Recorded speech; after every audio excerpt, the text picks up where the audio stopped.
riots as their pretext to round up the Jews of Kiev. On the 28th of September, a proclamation went up around the city.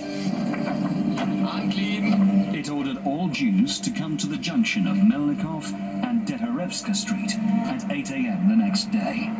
Jews, it said, were to be relocated. The next morning, more than 30,000 Jews arrived from across the city. Supervised by German SS troops and Ukrainian collaborators, they were marched down Melnikov Street to the YAR ravine on the outskirts of town. Near the ravine, men, women and children were told to undress and put clothes and valuable belongings into separate files. Then they were led to the ravine in groups of 10. 2 machine guns waited on the far side of the ravine. Over 2 days, the Nazis murdered 33,771 Jews here. The bodies were buried in the ravine. For 103 weeks, every Tuesday and Friday, the Nazis brought people here for extermination. Jews, Ukrainians, Russians, Gypsies.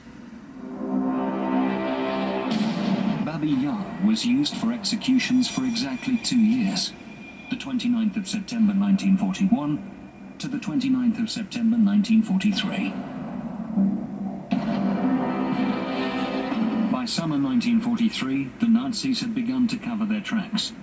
Prisoners from the neighboring Sirets concentration camp were made to dig up the bodies and burn them. Historians estimate that between 100 and 200,000 people were murdered at BABI.